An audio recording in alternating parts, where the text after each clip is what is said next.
Please rise as you are able for the presentation of colors by the United States Navy Honor Guard, and please remain standing as you are able for the national anthem performed by recording artist, author, Grammy-nominated producer, and CEO of Ramped, Lachi. Advance the colors. Color, sports, off.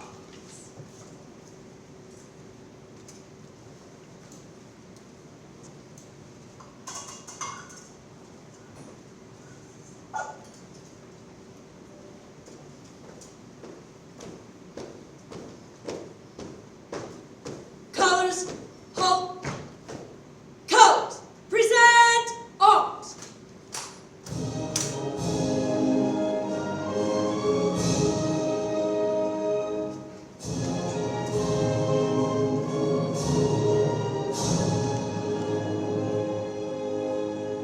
Oh, say, can you see I that once were behind?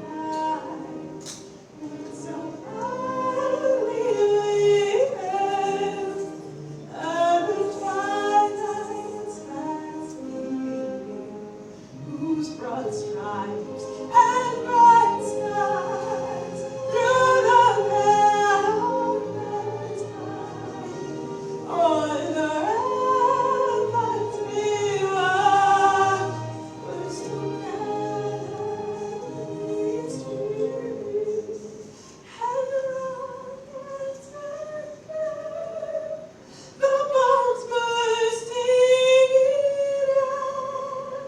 gave proof to mankind that our flag was still there. Oh, say does the star-spangled banner yet wave o'er the land and the free,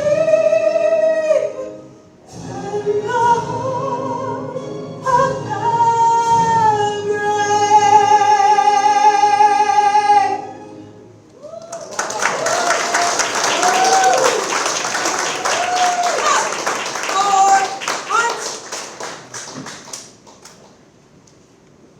Retire the colors. Colors, colors turn, march!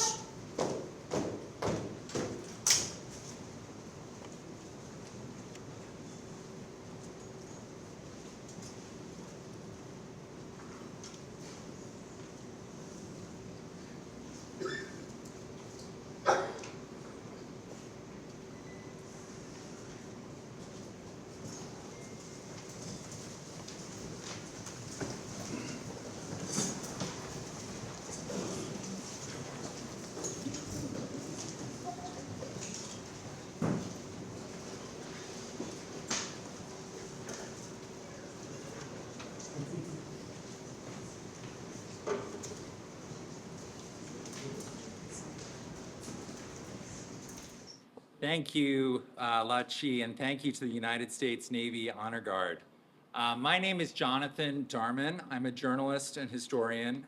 My most recent book was Becoming FDR, The Personal Crisis That Made a President. It told the story of Franklin Roosevelt's experience after becoming seriously ill from the effects of polio virus at age 39. The 7 years that FDR devoted to recovering from that illness and adapting to life with a disability transformed his character and created the unique gifts of communication, strategic thinking, and compassion he would use as a leader in an era when America and the world faced unprecedented trials. It's my strong personal belief that you can look at pretty much any important moment from the Roosevelt presidency and find not very far beneath the surface the experience of someone who has lived with a disability. The moment that I always come back to is July of 1932, when Roosevelt accepted his party's nomination for the presidency in the depths of the Great Depression. Speaking 11 years after polio first robbed him of the ability to walk, Roosevelt offered words of solace to tens of millions of Americans who were suffering from poverty, hunger, and deprivation.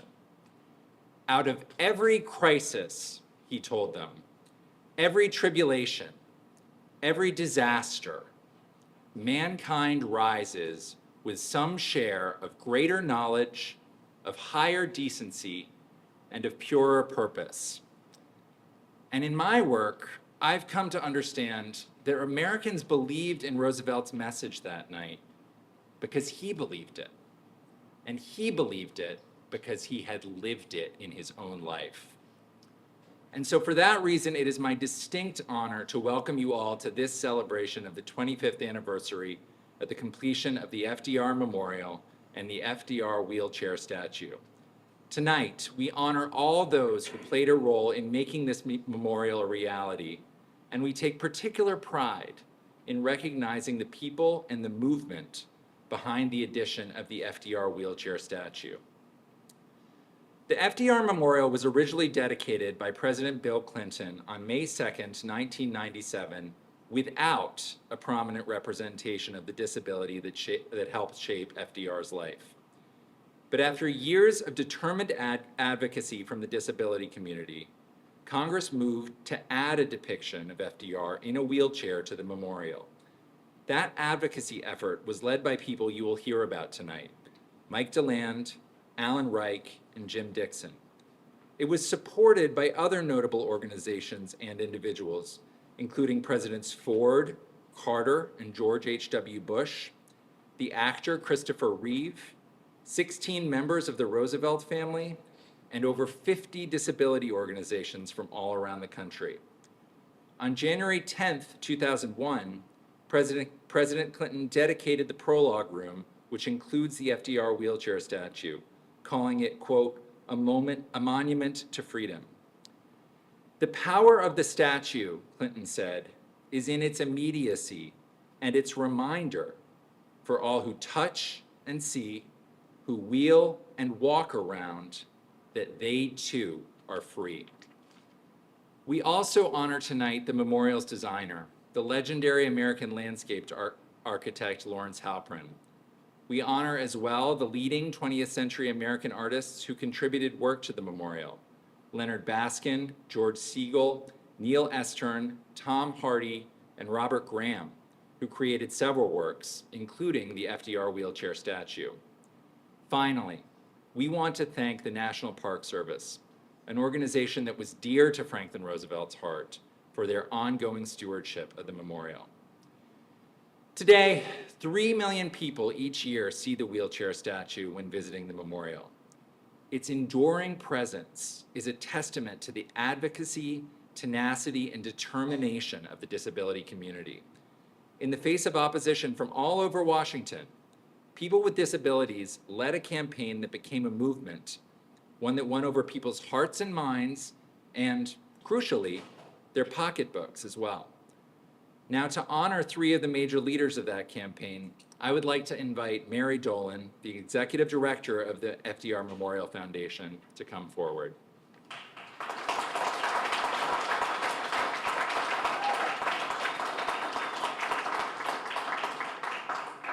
Thank you, everyone. And hope you can all hear me okay? Terrific. And we're here and the event started, so excellent. And I think this is emblematic of the challenges that were faced to actually install the wheelchair statue. And my friend Bill Raimondo reminded me on January 10th, 2001, it was freezing. And so great things come out of great difficulties. So I am honored to pay tribute to 3 incredible people, Jim Dixon, Alan Reich, and Mike DeLand. And we are fortunate that Jim is, I just received notice, Jim is not feeling well. So Jim is not with us this evening. So I'm sorry about that. And Alan and Mike have have passed as well. But I'm going to be speaking about them because they're still living and walking with me. So when you all know Jim Dixon, many of you do, and maybe you'll join me in thinking like this, because when I think of Jim Dixon, I think of John Lewis calling on us when necessary to get in good trouble, necessary trouble. So I met Jim in 1996 when he was hired to lead the grassroots campaign for the wheelchair statue at the National Organization on Disability. Alan Reich was president, Mike DeLand was chairman, and they knew they needed someone who could move a room, shake the system, and rally a community, and that was Jim Dixon. And Jim was relentless, and there is no one that I have met who relishes getting into good trouble more than Jim Dixon. And if you know him, you know what I mean. You see, Jim understood something fundamental. This was not just about a statue. It was about dignity, truth, and representation. Jim often has shared the story that when he and his mother learned at a very young age that he was going blind, his mother told him that President Franklin D. Roosevelt used a wheelchair, and you, Jim, can do and be whatever you want. No one would prevent Jim Dixon from the future he wanted, and no one was going to keep him from victory in securing the wheelchair statue. And he didn't do it alone. He brought together more than 50 disability rights organizations. He engaged leaders such as Justin and Yoshiko Dart, Dr. I. King Jordan, who is here today, and so many others. Jim led protests. He rallied and unified grassroots voices into a powerful chorus that could not be ignored. And that was some good trouble. And now Alan Reich. Alan passed in 2005, and I'm so glad that his grandson, Andrew Keene, is here with us. Andrew.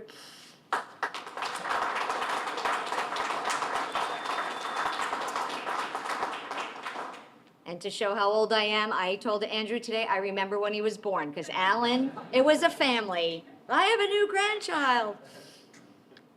Also here with us is Alan's longtime pro bono attorney, Bob Sainer from Powers Law Firm. Bob, please. So Alan hired me in 1995 as his special assistant. Little did I know what I was in for. Alan founded the National Organization on Disability that led and organized the campaign. And we were a small staff and always worried about money.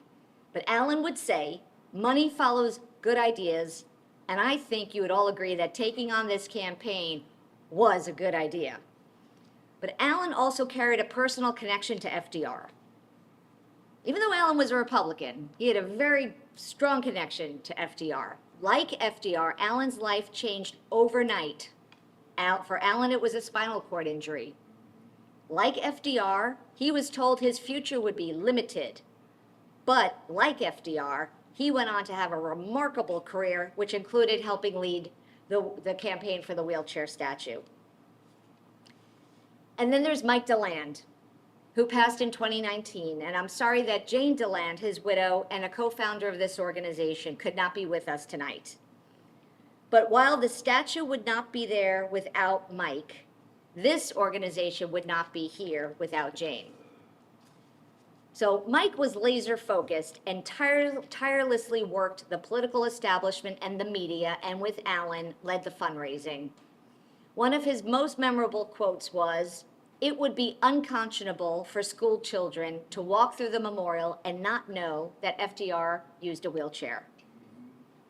While Mike had many remarkable accomplishments throughout his career, such as leading the cleanup of Boston Harbor in the 1980s, serving President George H.W. Bush in the White House, where he used the same ramps as FDR did to navigate around in his wheelchair, he often described the wheelchair statue as his most enduring achievement.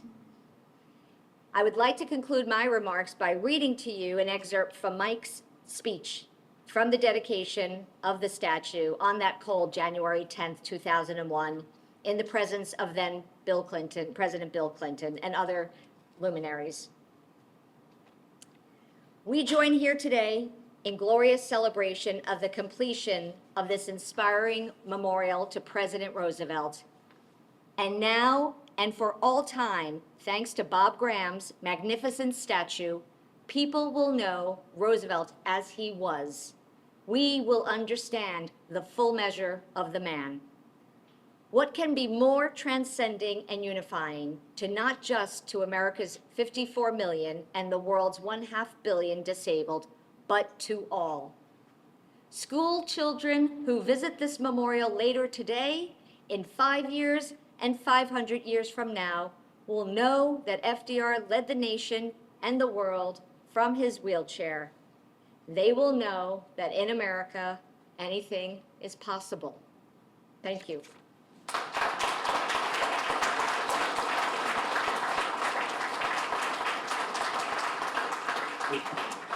Thank you, Mary, for that tribute.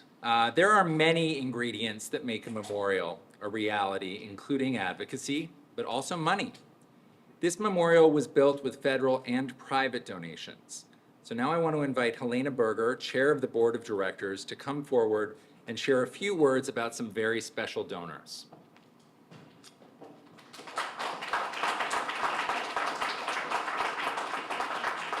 Thank you. Good evening, everyone. I think everybody deserves a big round of applause. You dealt with the rain, you dealt with traffic, you dealt with a change in venue, and we all made it.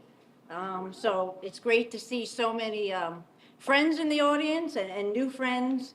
And again, welcome everybody. So as you just heard, I am the chair of the board of directors for the FDR Memorial Foundation, a nonprofit organization dedicated to protecting, preserving, and promoting the Franklin Delano Roosevelt Memorial. Many of you know us by our founding name, FDR Memorial Legacy Committee. Tonight, I am so pleased to officially introduce our new name, FDR Memorial Foundation.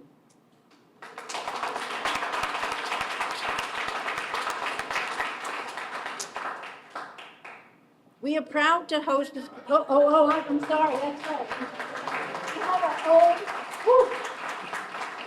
Mary Dolan also serves as our own Vanna White. We are proud to host this commemoration of the 25th anniversary of the completion of the FDR Memorial and addition of the FDR wheelchair statue. A heartfelt thank you to the disability community for their relentless advocacy and resilience in pursuit of the depiction of FDR in his wheelchair. It was a major victory for disability rights and representation. As President Clinton said on April 23rd, 1997, the day he announced his intention to send legislation to Congress to modify the FDR Memorial to include the wheelchair statue, quote, so that generations of Americans will know that this great president was great with his disability. I also want to thank members of the Roosevelt family for your support. We have Ann here today, who you'll hear from later. In a letter from Ann Roosevelt, the granddaughter of FDR and Eleanor, to Mike DeLand and Alan Reich on April 29, 1996, she wrote, FDR's commitment to leadership, to excellence, and to life, with a disability not well understood by many, nor accepted by some, sustained him and the nation through one of the most challenging periods in American history. There is no better memorial than a complete picture of who he was. While we wish no delay in the construction of the proposed memorial, we urge an adequate inclusion of all facets of the man as he was, not as some think he ought to have been. The FDR Memorial Foundation is increasingly directing its efforts and resources toward the memorial's ongoing care and maintenance. Recently, we funded the restoration and cleaning of several works of art at the memorial, which included the wheelchair statue, and we will soon support a study to address a malfunctioning fountain. Our work is made possible through generous charitable donations. While the National Park Service is the memorial's dedicated steward, they cannot do this work alone. They rely on organizations like ours to help support and augment their preservation efforts. we invite you to join us in helping preserve and protect this extraordinary 7.5-acre memorial for the benefit of current and future generations. QR codes in your program allow you to sign up for our e-newsletter, learn more about our work, and make a charitable donation. So as you see, as a board chair, I'm always wearing my fundraising hat, so I have to make my pitch. And speaking of donations, I need to take a moment to recognize and thank our major donors and sponsors who helped make this evening possible.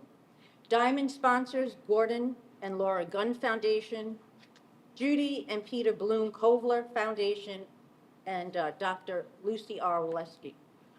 And our platinum sponsor is Jane DeLand in honor of Mike DeLand.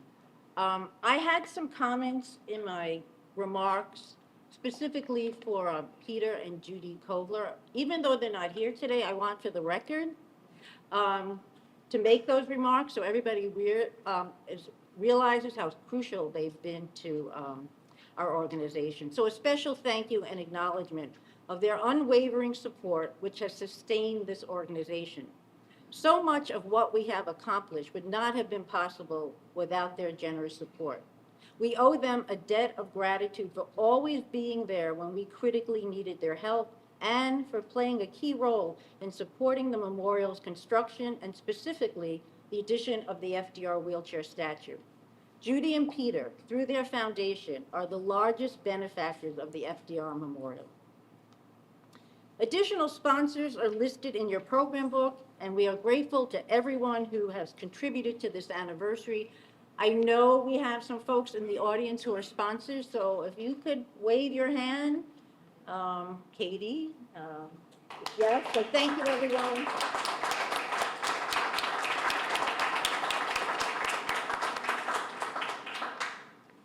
I also want to recognize my fellow board members who are here today.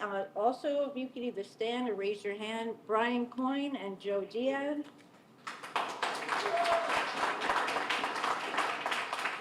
And finally, special thanks to Mary Dolan and staff members Isabel Luna and Liv Holmes for the many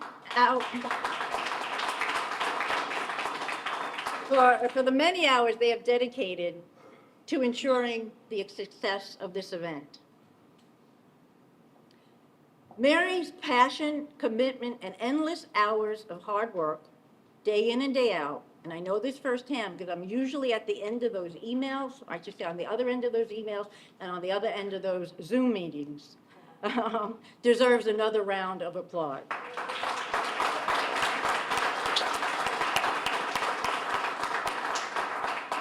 And of course, thanks to all of you for being with us this evening to celebrate this very special anniversary. Thank you.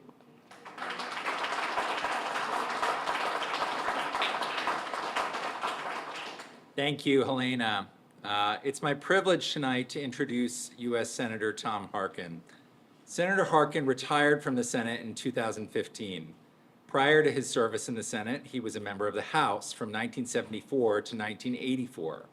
As a young member of the Senate, he was tapped by Senator Ted Kennedy to craft legislation to protect the civil rights of millions of Americans with physical and mental disabilities.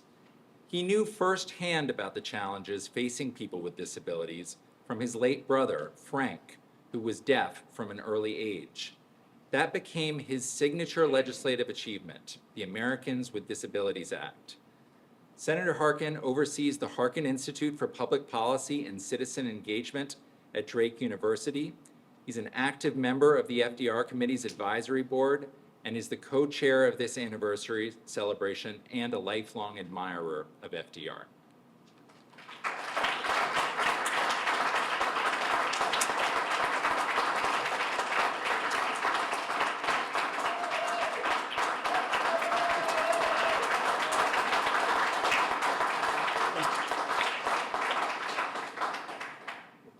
Now, if I can just open this up. Thank you very much, Jonathan. And thank you also to the chair of our board, Helena Berger, for your great leadership. And another big thank you to Mary Dolan, right here, for her great work. It can't be said enough the tireless work that Mary has done for the FDR Memorial in its entirety over the last many years. As co-chair of this anniversary event, it's unfortunate that my fellow co-chair, Jim Roosevelt, cannot be with us today, but as was said, we are pleased that his cousin, Eleanor Fierst, is here with us today to represent the Roosevelt family. And again, thank you to all of our visitors and guests. It's too bad that the forecast of bad weather has precluded us from being at the memorial site this afternoon. I also want to just pay a special thanks to Lachi for that beautiful rendition of the knife.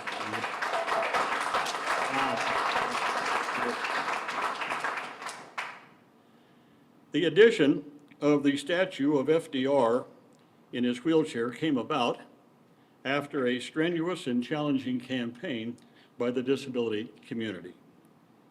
As the lead sponsor of the Americans with Disabilities Act, I was proud to join in that effort. I remember one statement made by a leader of that movement when he said that to really understand what FDR did, you have to understand his disability. And that's why it's so appropriate that this statute is in the prologue room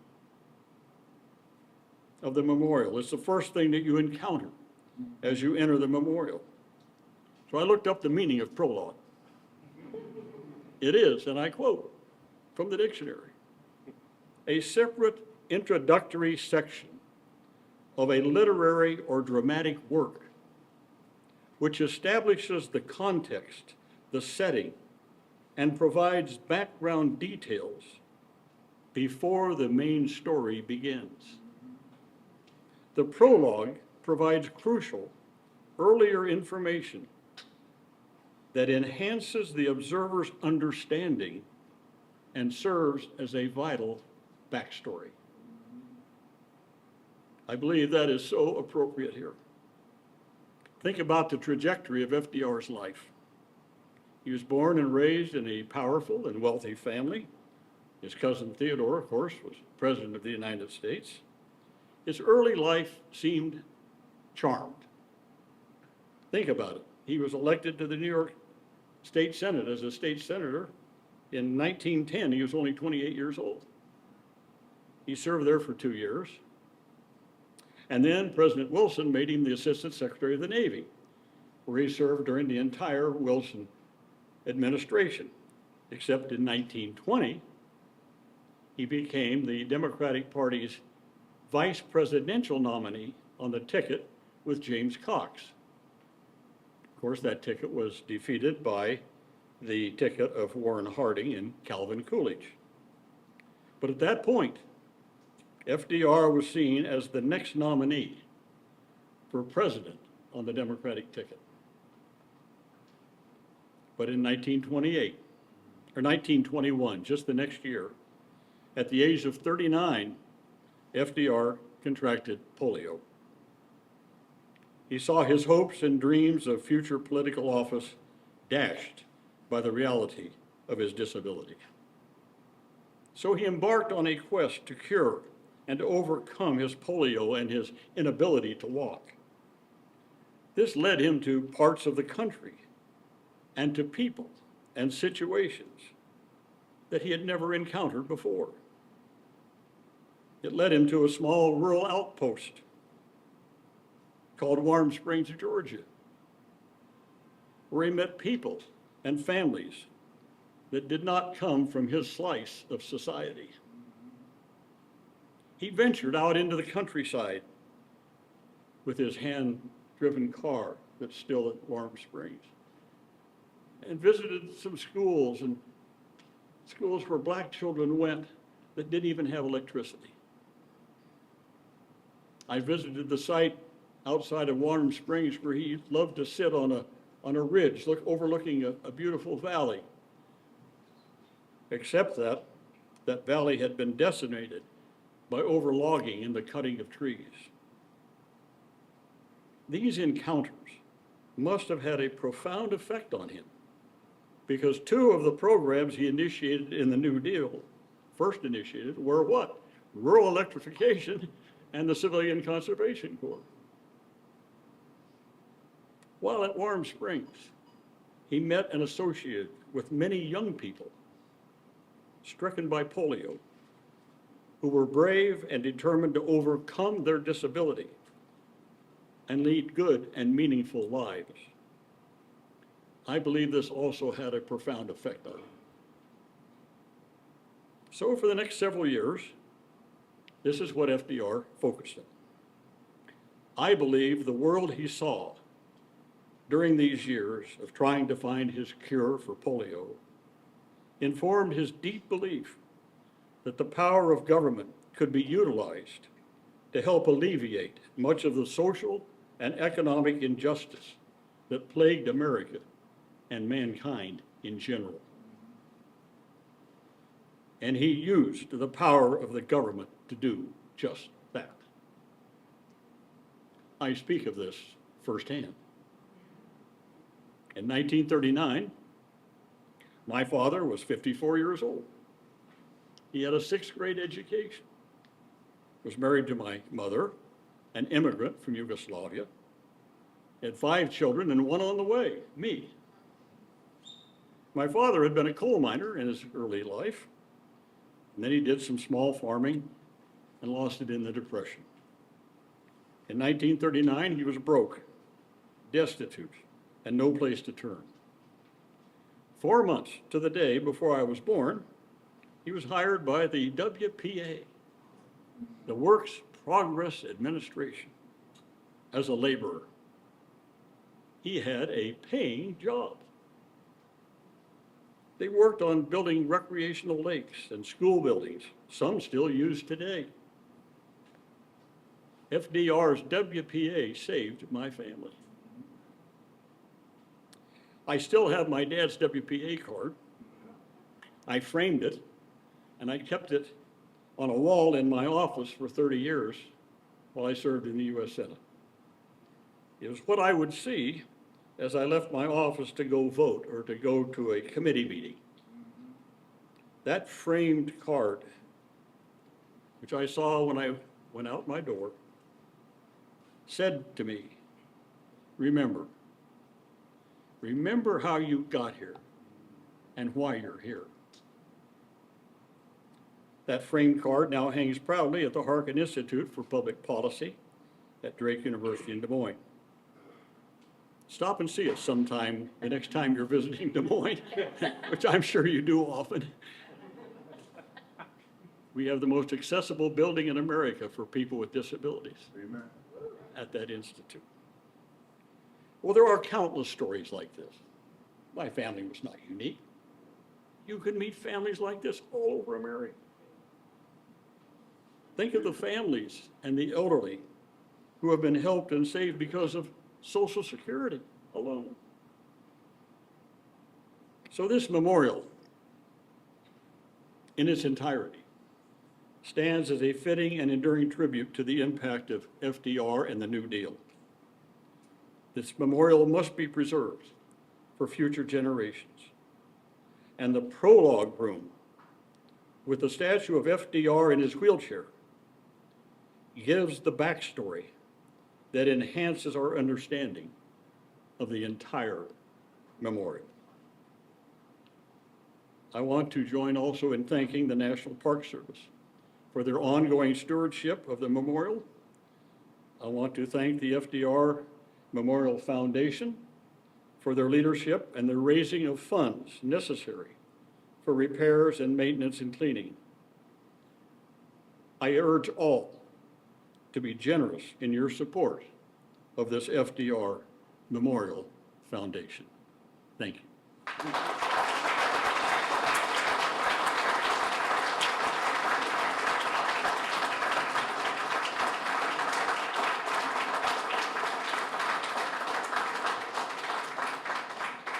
Thank you, Senator Harkin, for those moving words. As Senator Harkin mentioned, we are sorry that his co-chair for this anniversary, Jim Roosevelt, could not be with us tonight, but we are thrilled to have with us Anna Eleanor Fierst. She is board chair of the Eleanor Roosevelt Center at Val-Kill and is vice chair of the National Women's Foundation, and she is great-granddaughter of Franklin and Eleanor Roosevelt.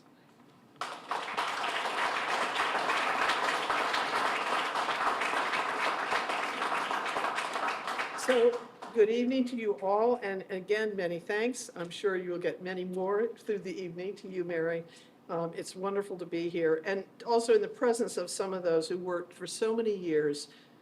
It's just staggering to think how long this process was to design, ensure the funds, create, and finally bequeath to the American people a memorial worthy of President Roosevelt's standing, both in American history and world history.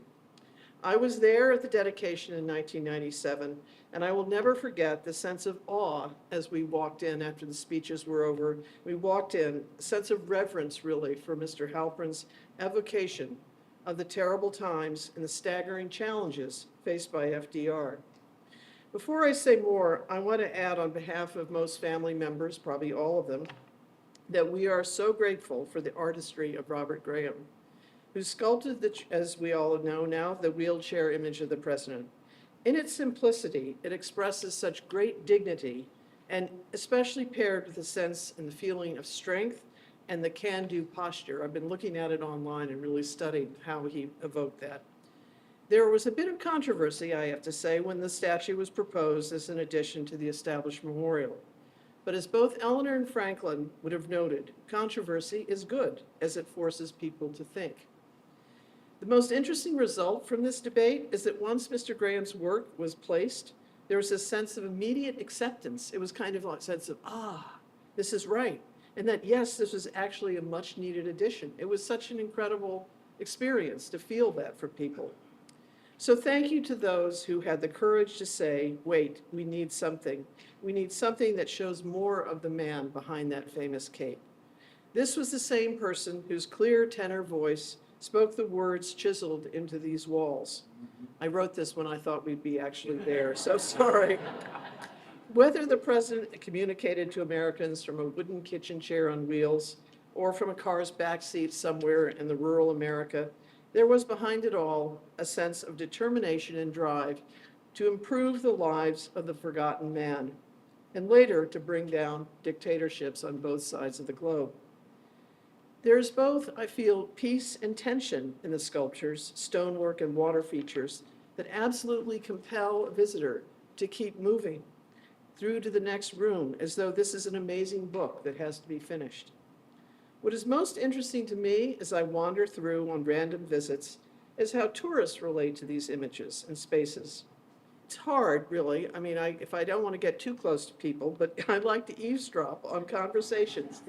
As a mother explains the meaning of Pearl Harbor, or the meaning behind the huddled figures lined up for a bowl of soup.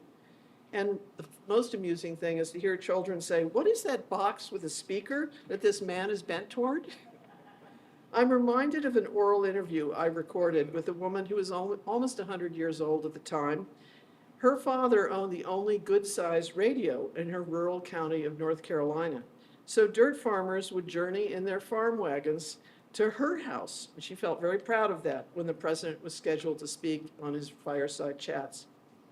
As someone who is familiar with the Hudson Valley of New York, I'd like to comment on another aspect, and it sort of is reflected, I feel like, in the design of the memorial. Both FDR and ER grew up surrounded by the endless woods and streams and waters of that region, and they drew upon its beauty throughout their lives as a source of inspiration and solace. With these 4 rooms are the setting, while these 4 rooms are the settings for his terms of office and reflect the great turmoil of those times, they also remind me of the opening quote to David Brinkley's book about FDR and his love of conservation. Quote, I see an America whose rivers and valleys and lakes, hills and streams and plains, the mountains over our land, are protected as the rightful heritage of all the people. It is no accident that many visitors comment, of course on social media, that this memorial packs an emotional punch. Why is that? It is because, in my opinion, these generous open plazas of these rooms, we are allowed, as very few memorials do allow us, that luxury of wandering amidst the sound of falling water, of being able to stop and reflect on what we are actually feeling and thinking. All the while, of course, if you are being harried by children, you might say, yes, yes, yes, you can go pat the president's knee while I take a minute to read these words. At the end of this journey through the story of his presidency, I always stop and pause before the words that spell out the four freedoms. FDR had brilliant speechwriters, of course, but those words were his own words that he added as a way to say to our citizens, this is the moral canvas for the peace that will follow. He asked for a buy-in on the part of all Americans, and we responded. Eleanor Roosevelt's enormous contributions to the United Nations and the creation of the Universal Declaration of Human Rights marks a fitting end to the story of the active part of the Roosevelt era. At this, the 25th anniversary, I'm certain its messages still accomplish what a memorial like this should, to leave us wondering about our past trials as a nation, and more importantly, what does that say about our current challenges? To all of us who strived and wished to preserve and protect this monument to an extraordinary president and his extraordinary First Lady, let us put our shoulder to the wheel with the determination of the man honored within this space. Thank you.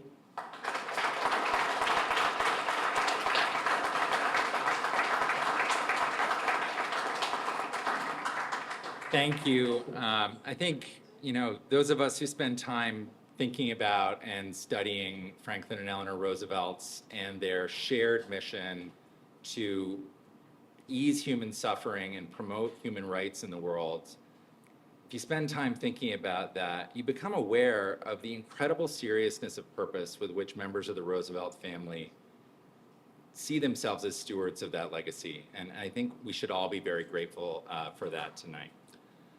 Now I would like to introduce Alexandra Reeve Gibbons. Alexandra is the president and CEO of the Center for Democracy and Technology and is on the board of directors of the Christopher and Dana Reeve Foundation. I think those of us who came of age in the 70s or 80s or 90s will always think of Christopher Reeve as the one and only Superman. For his work as an actor, but also as an advocate. Like Franklin Roosevelt, Reeve responded to a life-altering paralysis with a sense of mission and leadership that should challenge and inspire each and every one of us. Alexandra is Christopher Reeve's daughter, and she will share her father's special connection with this memorial.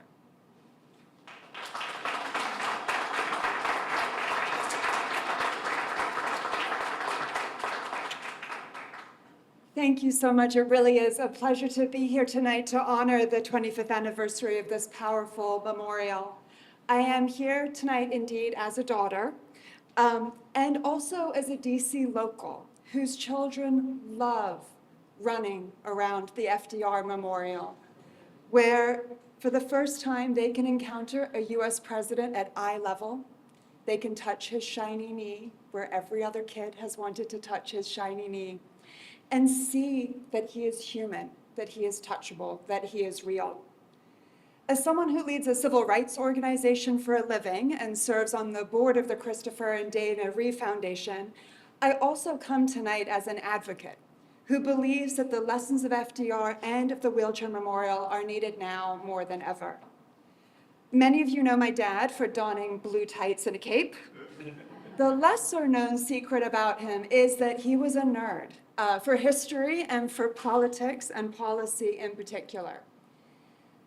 President Roosevelt meant a lot to him throughout his life, whether it was advocating for funding for the arts or environmental preservation, for social safety net programs, or for investment in healthcare and medical research. He drew on FDR's lessons and his inspiring vision that America is strongest when we invest in ourselves and in each other. In 1996, my dad gave a speech at the Democratic National Convention that invoked FDR's legacy. At a time when some were sowing division through culture wars in our country, he reminded the room and the nation, over the last few years, we've heard a lot about something called family values. And like many of you, I have struggled to figure out what that means. Since my accident, I found a definition that seems to make sense. I think it means that we're all family, and we all have value. He went on to defend the ADA, emphasize the need for caregiver support, and call for funding for public programs. And then he quoted FDR from a speech FDR gave dedicating new buildings for the NIH, where FDR had said, "The defense this nation seeks involves a great deal more than building airplanes, ships, guns, and bombs. We cannot be a strong nation unless we are a healthy nation." My dad continued, "I believe in the most important principle that FDR taught us all. America does not let its needy citizens fend for themselves." It's no secret that the battles that FDR fought and that my dad invoked in that speech continue now today. Essential programs are facing grave threats, as are the teams charged with giving life to the ADA and other hard-fought civil rights laws. In the presence of advocates in this room who have led these fights for decades, I'm conscious that we're back again making the case that equal rights and social safety net programs are essential, and that those guarantees and a commitment to one another is, in fact, what makes America great. So this year in particular, the FD Memorial is an important reminder, not only of the president who laid a foundational vision for an America that lifts up its people, but for its affirmation that disability is nothing to hide. The FDR Memorial Foundation generously credits my dad with helping persuade President Clinton to throw his weight behind the effort for this memorial. I will tell you, I'm enough of a shoe leather advocate to know how these things work in practice, and that the credit lies with many, many people who worked on this effort for years, including those Mary spoke so eloquently about today. But my dad felt deeply about this fight, and he was honored to support it, to celebrate the strength of this president and the strength of the disability community, telling the world to live their lives with pride. This memorial is a testament to progress in the fight for dignity and visibility, and that progress continues today. So thank you all so much for having me tonight, and let the work of this memorial and this community continue.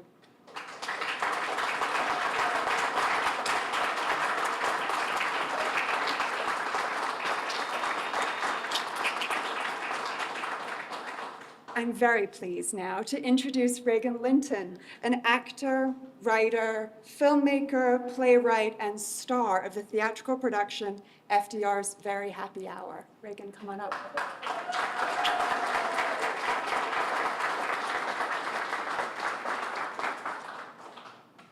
I get the low one here. Good evening, everybody. My name is Regan Linton, and I am a theater artist and creator. And about 8 years ago, I started sharing with people that I was creating a happy hour / play hosted by FDR, and that I would be playing FDR. Now, some people would get this bobblehead kind of smile and nod and be like, oh, great. And if they were bold enough, they would follow up with, and why FDR? Now, for me, there are so many reasons. Obviously, amplifying this extraordinary human. As a professional actor on wheels, I also selfishly wanted a complex character that I could play without having to push my wheelchair to the side. And Laura in the Glass Menagerie just doesn't cut it all the time. And of course, I wanted to bring FDR's accomplishments to a new generation, although covering everything he did would probably take an August Wilson-style 10-play cycle to really cover it all. But I started to realize that between the lines of the question, why FDR, there was another question they were really asking. Why you as FDR? After all, I'm not a strapping dude. I'm not a huge famous actor. I'm not Kenneth Branagh or John Voight. I'm just little old Regan, a chick from Denver. So how could I possibly be qualified to portray an American president? And one that is the top 3 of all time, according to C-SPAN, consistently. And then it would dawn on them, oh, the wheelchair. Oh, yeah, okay, I get it. But I'd think, but do you get it? Now, like so many other things in our world, the story of a wheelchair is written through the lens of the majority. In this case, the majority is bipedal people. of which I was one for 20 years. And through that lens, a wheelchair is often seen as a circumstance, an undesirable one. You break your leg and you have to use one for a few weeks, or you need one to push an aging parent around on a cruise ship. For the walking majority, it's a temporary situation, a prop that Kenneth Branagh can use, not something that seems significant enough to link me with FDR on some deeper wavelength. But now that I've used one for 24 years, I've learned that this wheelchair is so much more than a circumstance. The aluminum frame is a literal and figurative reframe of every part of being human. Now, it's true, I don't have a lot in common with FDR pre-1921. I didn't grow up wealthy, I didn't go to Harvard. Growing up in Colorado, I do love the outdoors, but mostly casting me as young FDR might have missed the mark. But as for after his polio and my car accident, our shared experience of permanent paralysis, that's where reading him feels like I'm reading myself. I know what it's like to look down at your atrophied legs like, wait, this wasn't supposed to happen. Staring at the ceiling in the middle of the night, thinking about all of the unknowns yet to come. Then hitting the dawn and, yep, it is what it is. And you have two choices. One, you lie there, you throw in the towel, retire to Hyde Park as a hermit. Or two, you pull yourself up. You lift yourself across the bed, you transfer onto your wheels, and you engage in the adventure of survivorship. You make a choice to embark on a whole new experiment where this frame informs your life, your work, your relationships, planning. How are you going to get there? Can you do it yourself? What supplies do you need? Bladder, bowels, skin, shoulders, and all the social stuff, the looks of pity, the opinions, spiritual perspectives, the, oh, you should try this, mostly from people who have never been through anything like what you are going through. And by necessity, you become a kung fu master, ready to receive everything that's thrown at you. And then you reach what I know to be the hardest part, the series of moments where you begin to let go of what you wanted and see and open yourself to working with what you have. Instead of the deficit model that others have put on you, you forge a new reality, compelled to make something better. Maybe a wheelchair design, maybe an entire country. I could feel this forward movement swirling around me when I visited Warm Springs, where FDR catalyzed an entire rehabilitation institute. And by the way, a place where he never felt like he had to hide any part of himself. I sensed it as I rolled the unimpeded over the smooth thresholds at his top cottage in Hyde Park and looked out of the low windows of his design. Transformation in forward movement, I know that.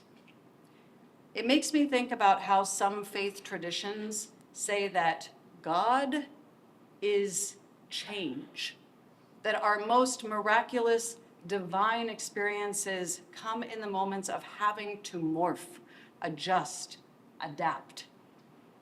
I sense something divine when I sit with FDR in his wheelchair at the memorial and feel that his seated posture is not about resignation to a fate that you've been dealt. It's the exact opposite.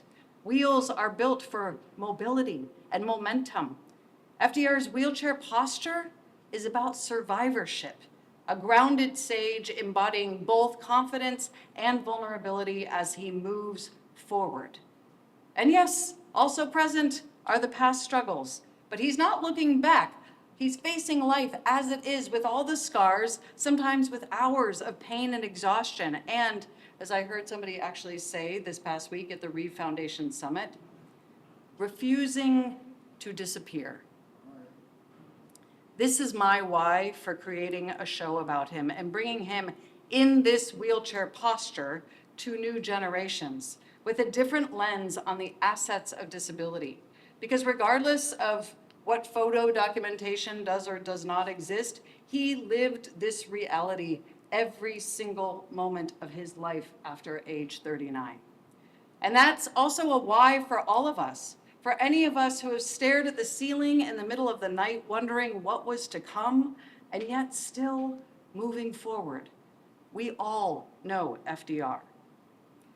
I love that unlike other monuments and memorials that feature towering figures rearing up on horseback, standing 3 stories high, FDR reminds us that greatness and heroism also comes in sitting with each other, in connecting, in listening, and then figuring out, baby roll by baby roll. I think a wheelchair might just be an emblem of the best American values.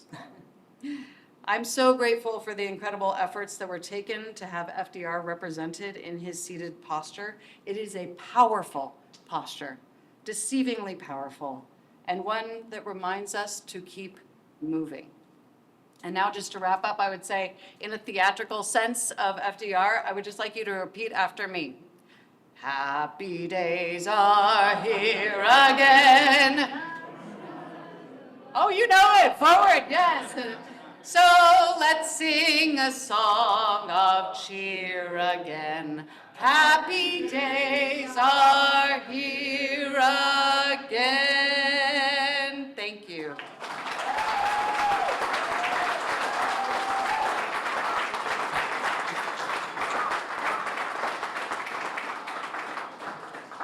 Thank you, Regan.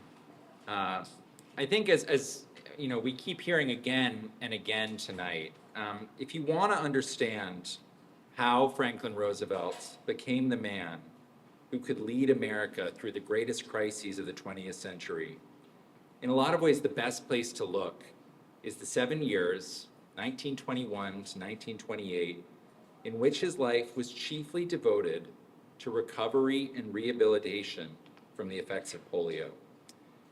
Eleanor Roosevelt called those years the ones that, quote, taught him the fundamentals of living.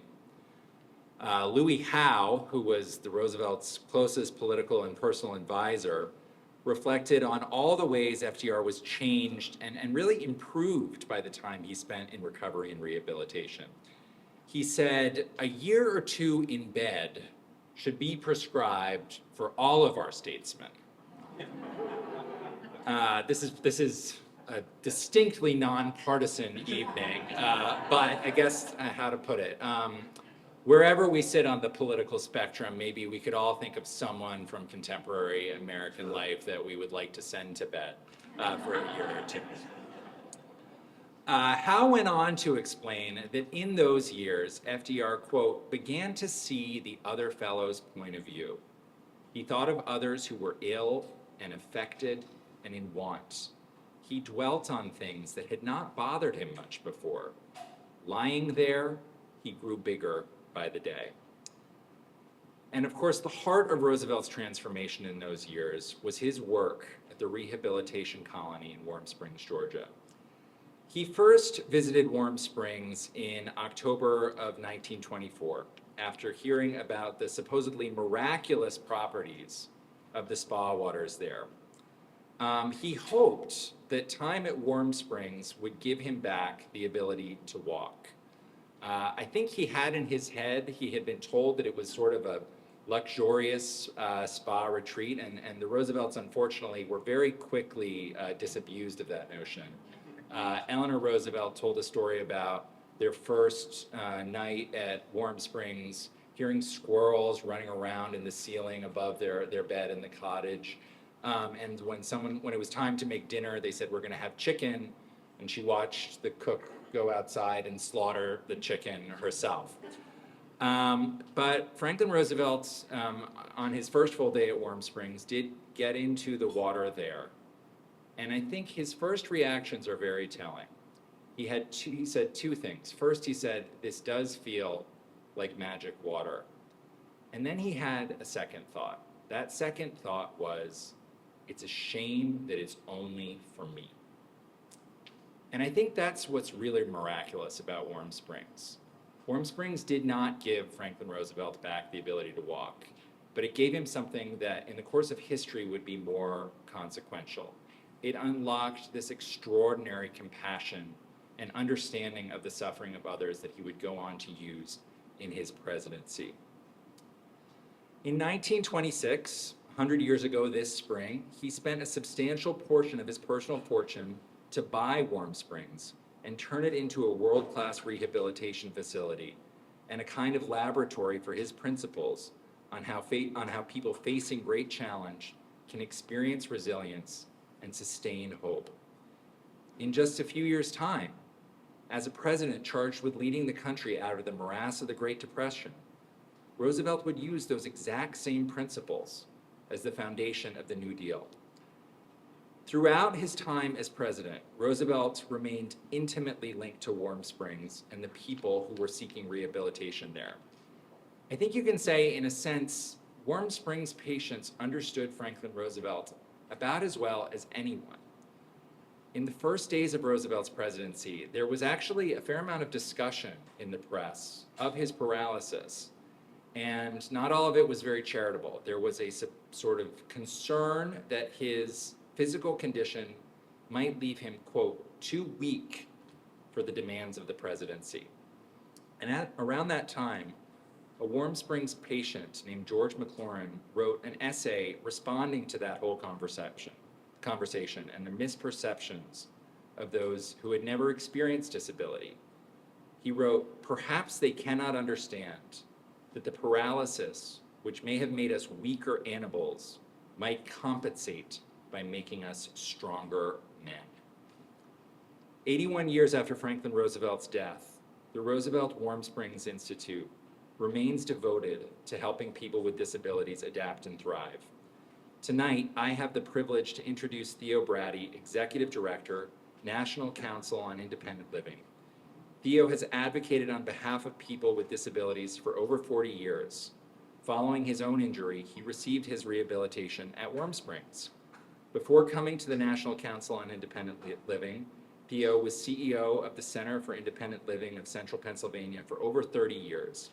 He is the author of From Shack to White House, a memoir of 4 lives.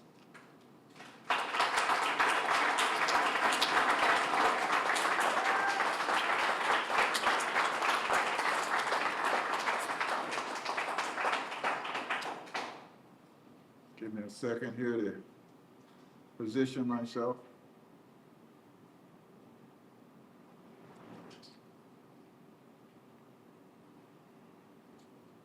Thank you.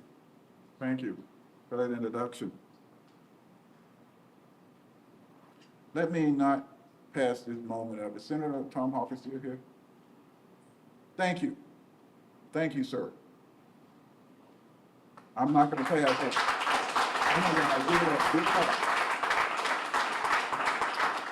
I'm not going to pass that opportunity up. I also want to thank Mary Dolan for inviting me.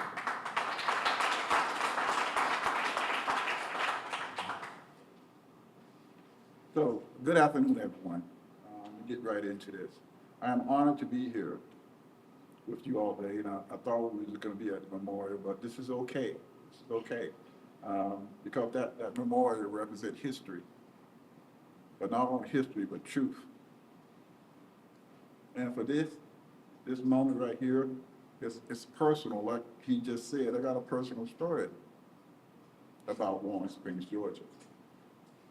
Years ago, I found myself in 1975 at Warm Springs, Georgia, the very place that Franklin Delano Roosevelt envisioned, he created. I wasn't there as a visitor, I was there as a patient.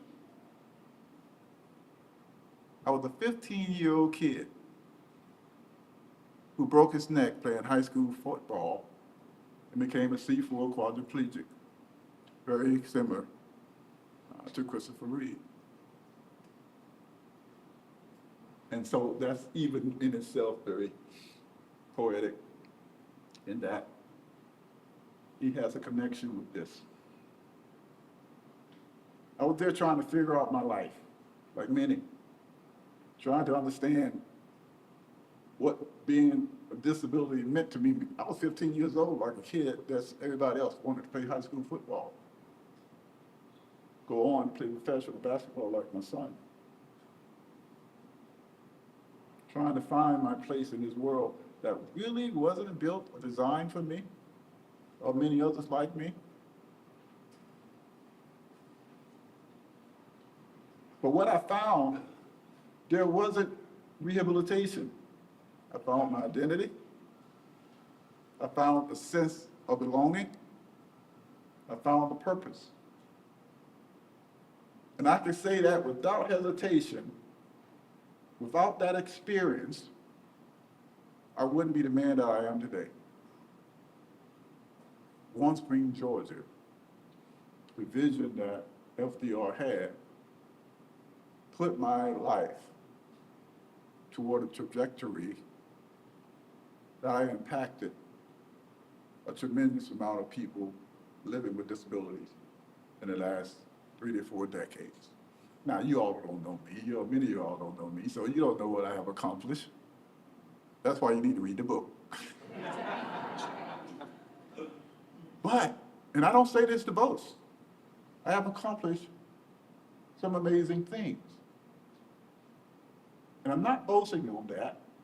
I'm letting you all know that if you don't go back to FDR, looking over that lake, having that vision, maybe coming there to get the ability to walk again, but he received something much bigger and greater than that, the vision to create a rehab center that not only made me be out there doing extraordinary things, but can you imagine how many others have been through Warm Springs, Georgia Rehabilitation Center, and now that catapulted them to extraordinary things that have impacted the lives of many others? That's what this is all about, Mary.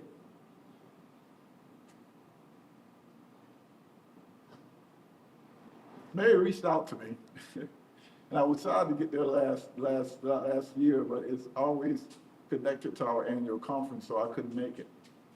But I'm glad she continued to push forward, to make this a reality. Before the statue stood in DC, before all of this was told, Nickel, the National Council on Independent Living, the place that now I am the executive director, housed the FDR Memorial Committee for the first 2 years under our 501c3. That's, to me, is an amazing connection. She knew nothing about that. I knew nothing about that. She told me about that. And then I said, do you believe it? I was at the rehab in Warm Springs, Georgia. That's a full 360 turnaround. And that's something that is amazing. That connection is important for us to get. Because it reminds us that this just didn't happen.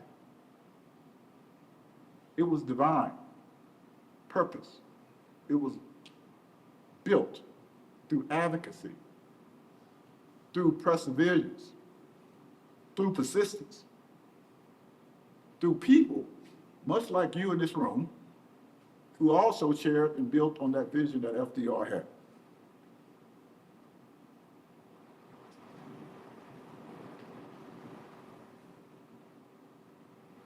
But here's the truth that all of us have to wrestle with today. For decades, the world knew FDR as a powerful president, as a leader, as a symbol of strength. But what the world did not fully see was that he was also a man with a disability.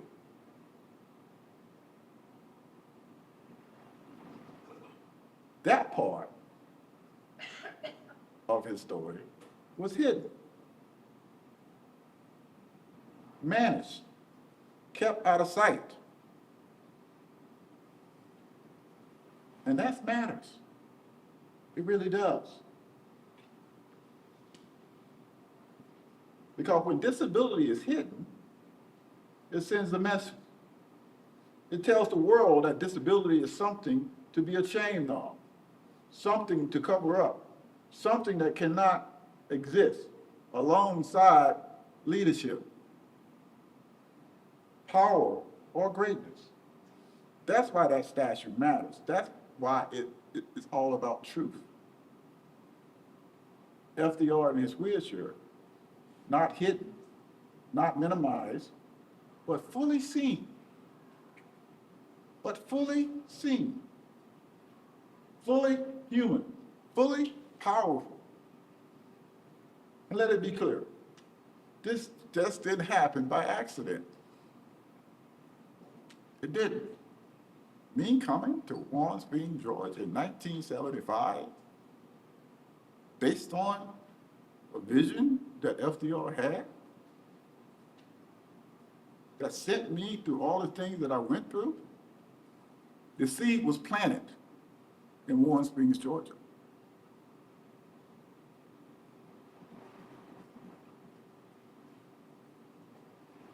People like you demanded that the full story be told.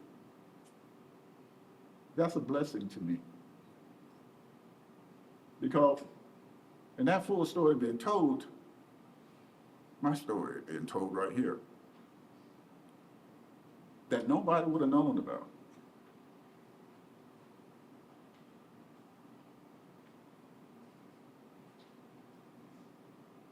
And that it's the same spirit, same drive that catapult the independent living movement. It's what has given spirit and strength to the independent movement. A movement that says we are not broken, we do not need to be hidden, we belong in every room.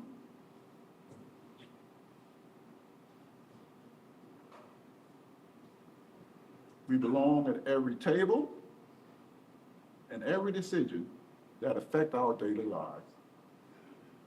Because when people see disability differently, guess what happens?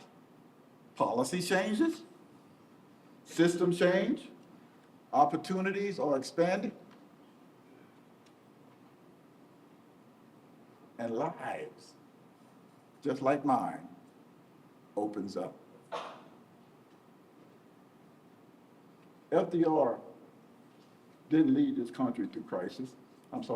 Didn't just lead this country through crisis. He did it while living with a disability. And that reality challenged everything people think about disability. You really got to grab hold of that one. So today it's not just about looking back, it's about looking forward.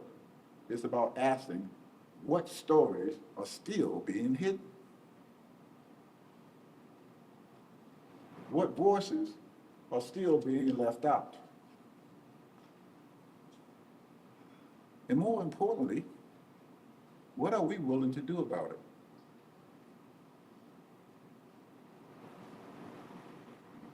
Because change doesn't happen all at once. I write about this a lot. It happens little by little. All of this, one voice, one story, one moment at a time. And today, understand this, you don't take anything else away, that this moment matters. So I want you actually, again, thank Mary and the FDR Memorial Legacy Committee for making sure that FDR story is told. And not only that, for it to continue to be told. So give, please, give. Because this is not easy stuff to do. And today, this moment matters for making sure that everyone hear about FDR. Because history is not just about what happened, right? It's about what we choose to remember. And so I'm going to leave you with this. FDR legacy is not just that he led. is that he proved something that the world didn't want to believe, that disability does not limit greatness. It reveals it. Thank you.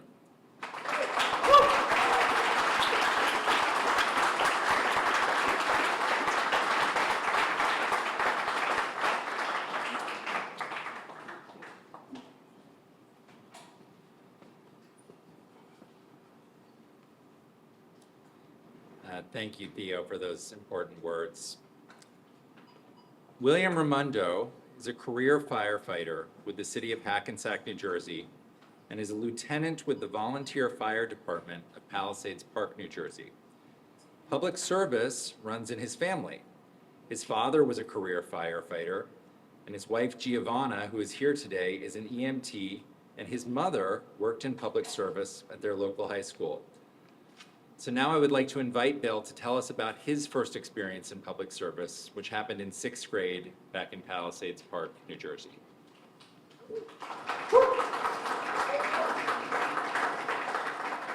Boy, that's a tough act to follow. First off, I'd like to thank Mary for inviting me here tonight. Our friendship goes back almost 30 years when I was in elementary school. It's probably about that tall. And you're going to hear about some of that tonight. Like you all heard, my name is Bill Raimondo. I'm a firefighter with the Hackensack, New Jersey Fire Department and a proud member of the FDR Memorial Foundation Advisory Board. I'm honored to be joined here tonight by my wife Giovanna, our two beautiful daughters, Nicole and Angelina, my father Carmelo.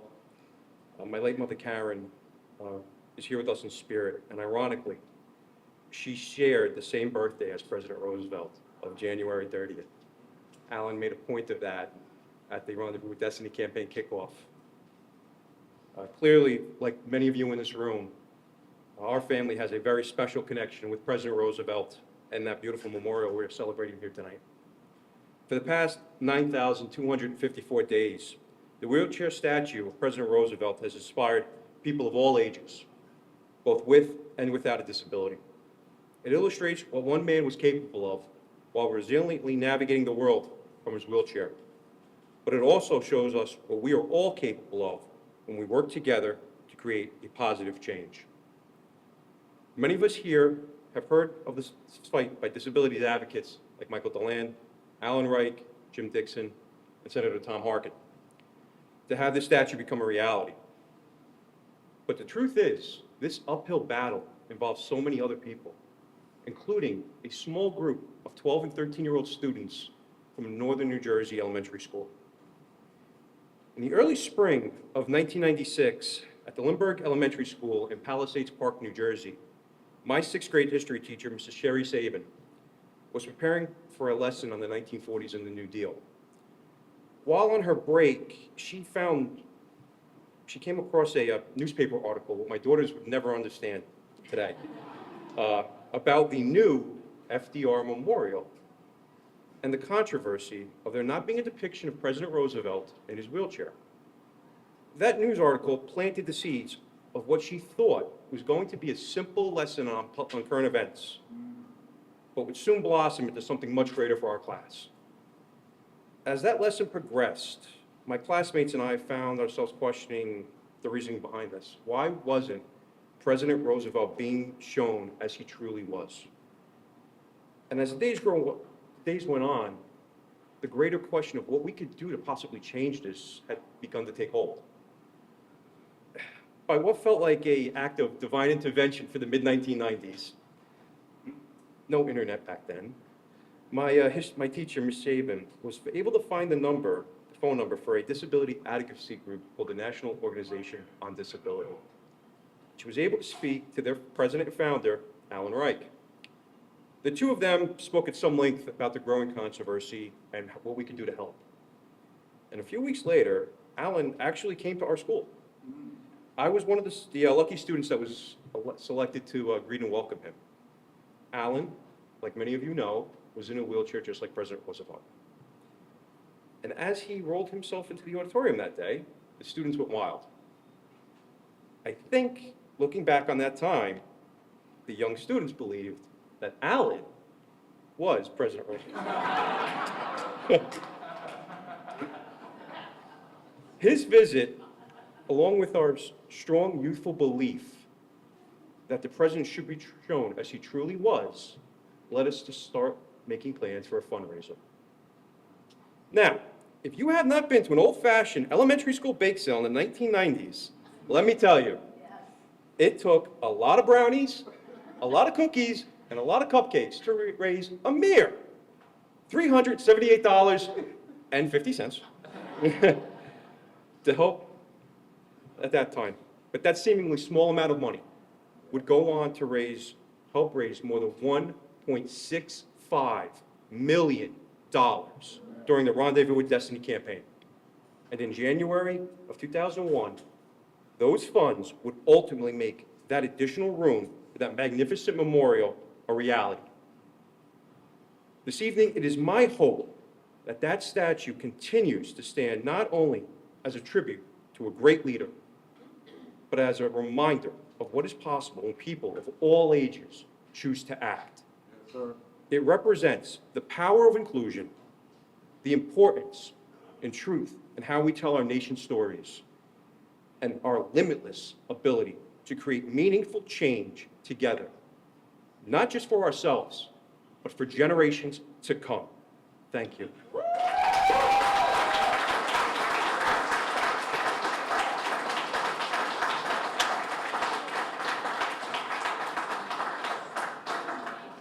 Thank you, Bill, for that incredible story, and thank you for your service and that of your family. Now I have the privilege to introduce Jen Epstein. Jen is an education specialist with the National Mall and Memorial Parks of the National Park Service, and she tonight will share a special story about the FDR wheelchair statue.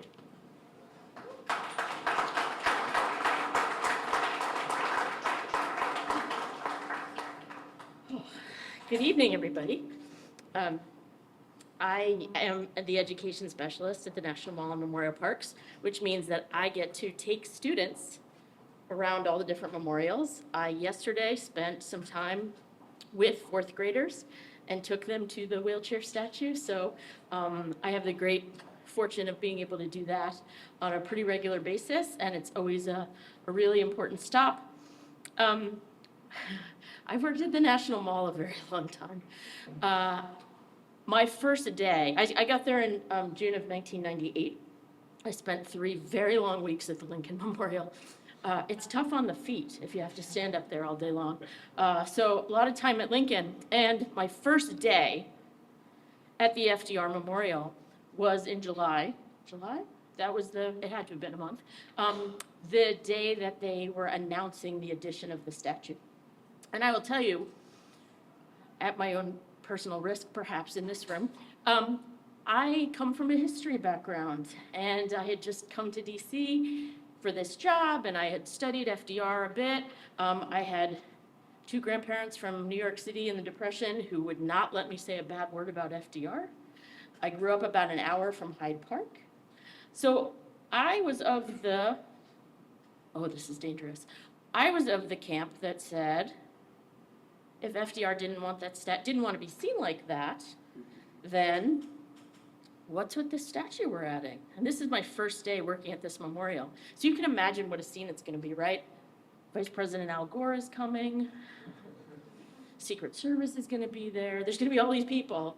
And we have rookie Ranger Jen, who doesn't know what she's doing, out at this memorial. And so they did the smartest thing they could do, which was get me out of, I have no memory of this day, except this story that I will tell you now, which I've been telling for 25 years. I was sent out to the street to be the greeter. And they're like, get her out of the way. Let's not have her get involved and have to answer any questions that she doesn't know the answers to. Especially if she's going to talk about history. Gosh. So I got sent out to the street, and I was welcoming people. And a car pulled up, and a young girl got out, and she was all dressed up. And I kind of feel the way I feel right this second, that I was a sweaty mess. And it was July, and it was hot. And the young girl says to me, how does my hair look? This is how I remember it anyway. And I have to laugh because I wear a hat and I'm a sweaty mess. And I I just smiled at her and I said, "You look great. Why?" She goes, "I'm going to have a chance to meet the vice president." And I thought, wow, that's really cool. She goes, "Yeah, because I wrote a letter to the White House about my little brother who's in a wheelchair and how cool it would be for my little brother to be able to come to a memorial and see a statue of a president in a wheelchair." I remember nothing about that day except this interaction, and my opinion completely changed. And I feel totally different about that statue. I love that statue. I love the memorial. It's my favorite place to talk to people. I had so many thoughts going through my head as all of you were telling stories, and I've been to Warm Springs, I've been to Hyde Park. It just is a really powerful place, and I think about, you know, all the students that I've talked to over the years. I tell that story an awful lot because I feel like I can get my point across without having to say, this is why it's really important. They can figure it out on their own, I hope. So that's my experience. And I'm really glad to be here. It was wonderful to hear so many of the different stories here tonight, and I will stop talking.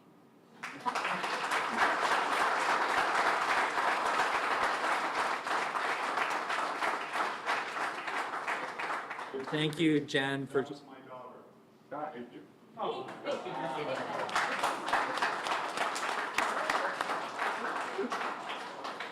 That's wonderful. Thank you, Jen, for sharing that story.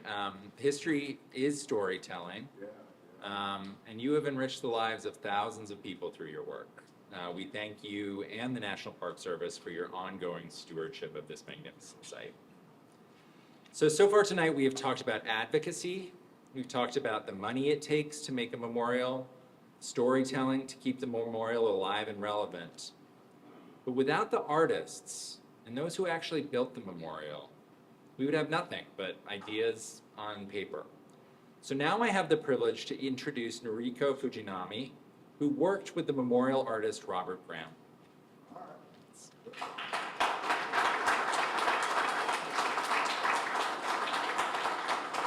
Thank you very much. Thank you. My name is Noriko Fujinami, and I had the privilege of working with Robert Graham during the creation of his artwork for the FDR Memorial. And I now serve as the administrator of the estate of Robert Graham. Bob's contributions to the memorial were profound. He created the FDR wheelchair statue, the panels behind the statue featuring Eleanor Roosevelt's words, as well as the works in Room 1 depicting the first inaugural, and the social program panels and columns in Room 2. The FDR Memorial stands as one of his most significant civic achievements.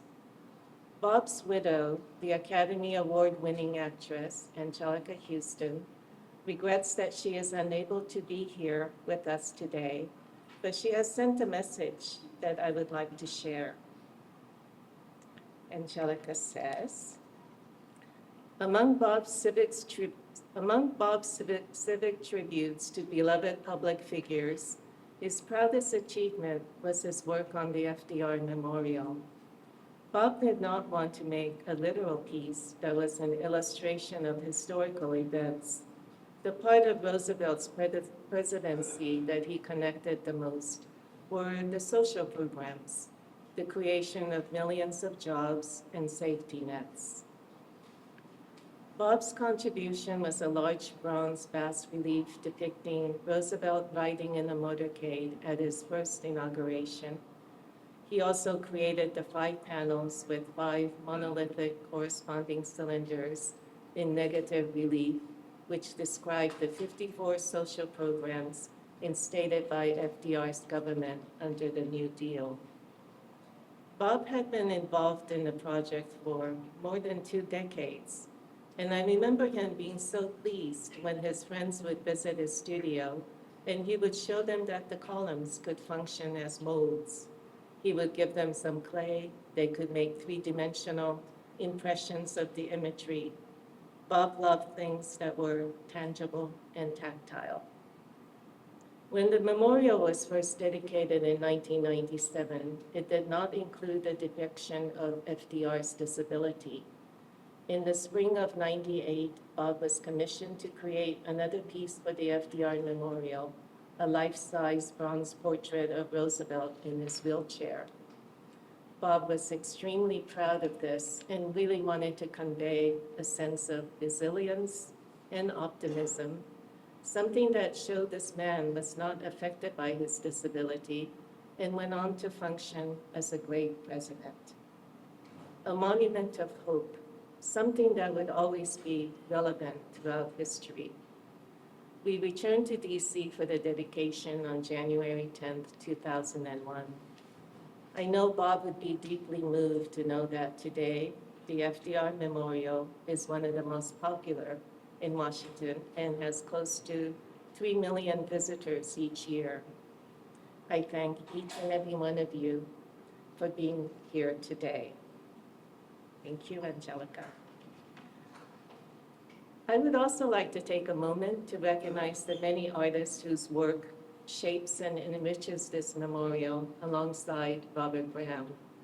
Larry Halprin, who designed the memorial, and artists Joyce Siegel, Neil Estern, Leonard Baskin, Tom Hardy, and John Benson.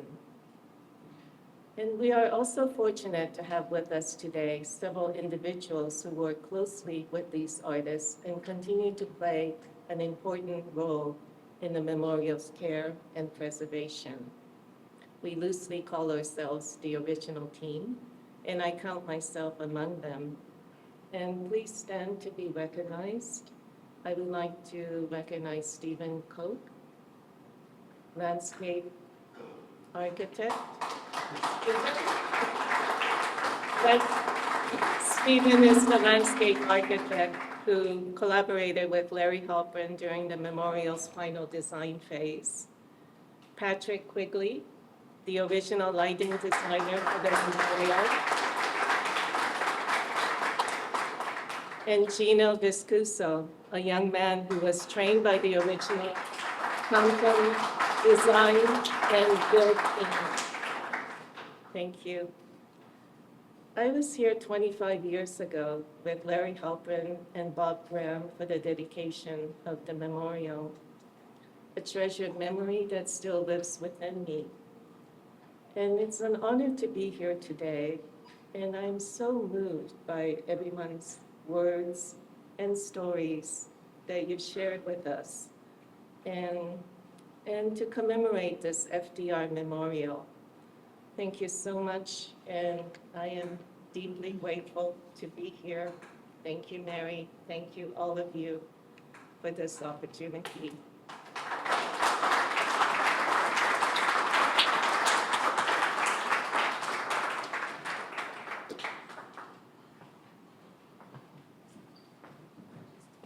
Thank you.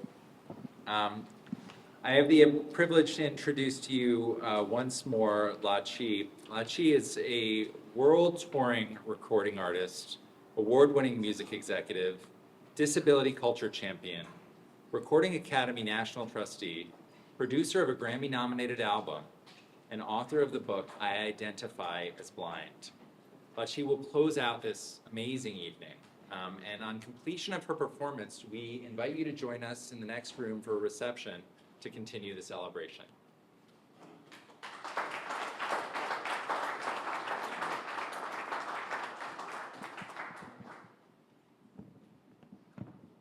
How do I do this?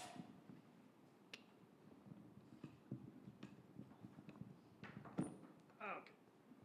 Hi, everybody. I'm Lachi. Apparently, I'm blind. I flew in from New York, and boy, is my cane tired. Thank you. Finally, that joke worked somewhere. You know, they told me that an actor named Regan was going to be performing FDR. Very confused when, anyway. Okay, so my name is Lachi, and I'm really excited to be here because I just love this idea of community and coalition coming together to make it so that the world sees disability power. It's almost kind of like how we as a disability community came together And instead of words like differently abled or handy capable, we came together to ensure that we say the word disability. And so one of the things that I love to do is bring community together to celebrate disability culture. So I'm an entertainer. I use music, storytelling, fashion, humor, and viral videos to combat the stigma and erasure of the disability identity through joy and culture. And I am the CEO and founder of this amazing fun organization called Ramped, and we work to bring opportunities to music creators and professionals with disabilities and other conditions. The way that organization came about was I was a disabled girl masking. I was trying so hard to appear sighted passing. I was trying so hard to appear neurotypical, which, what is that? Like, can somebody, who's neurotypical? You see, right? Yeah, okay. And I was afraid that I would lose opportunities in the studio and, in the music industry. But I realized that I was tripping over wires or, missing hand waves that could get me a deal. I wasn't advocating for my own accommodations, and it was actually holding me back. And so I, one day, decided to take the mask off and start advocating for my accommodations, and the exact opposite happened. I started doing better at my job, I got more confident, et cetera, right? And then I had this epiphany. I was like, oh, snap. There's gotta be other people masking in the music industry, but I don't know who they are because they're masking. And I got together with a really good friend of mine named Judy, and she encouraged me to put the word out and find other people masking in the industry.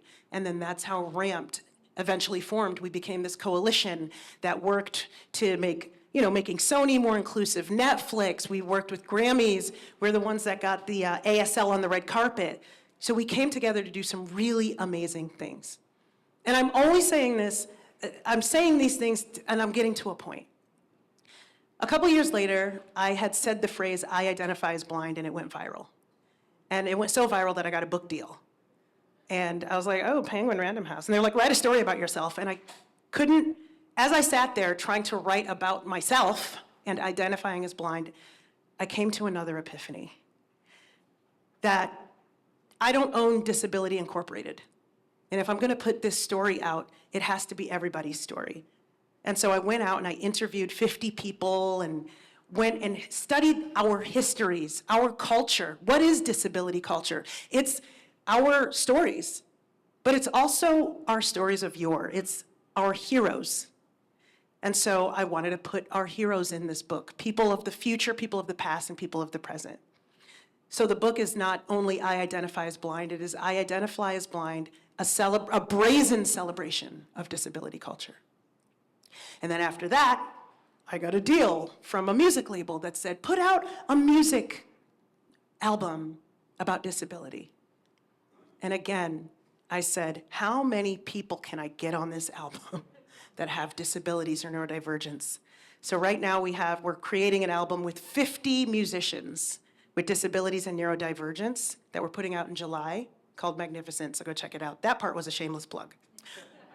But really what I'm trying to say is, when you get the bug to bring community together to do something great, especially combating pathology, combating the stigma and erasure of the deepest parts of ourselves society has told us is weakness, once you have that liberation, you can never let it go. And I say all this, and I use the fashion, the fun, the humor, because people are so afraid to just talk about disability. That's why I love that the memorial is making us see disability, disability power. People are afraid of being seen as too much, seen as too little, seen as too weak, seen as too anything. But a great person once said, really the only thing we have to fear is fear itself. Come on, that was coming. And so I kind of want to round it out by saying this. My liberation is tied up in your liberation. If you are not liberated, I am not liberated.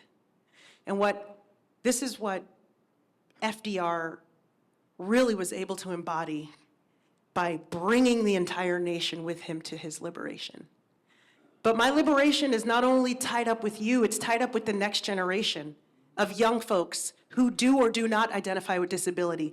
And it is also tied up with the liberation of those who came before me. It is tied up with the liberation of my disabled ancestors.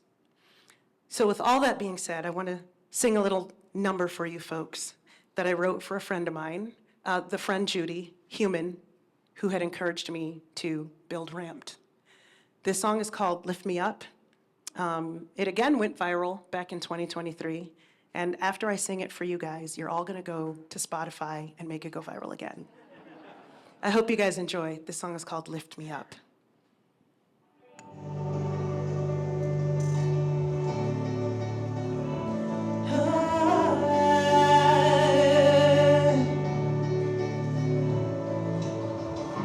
You would call me in the morning, just as I woke up. Didn't care for it when I mumbled, so with you I spoke up. We would laugh about our dreams and the world we wanted to see, and who I needed to be for the world I wanted to see.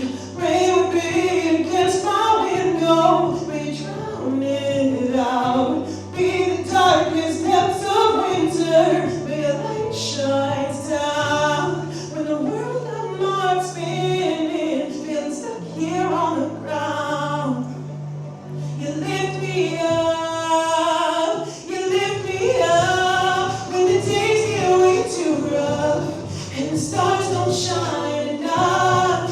It's you who lifts me up, it's you who lifts me up. When I'm taking off my gloves, 'cause I'm all out of love. You lift me up, you lift me up. This next verse was written by James Ian. A million words, you always draw me in. Thanks for being that voice, thanks for being a friend. 'Cause when you've gone away, you're never really gone. 'Cause you give me the strength to carry on.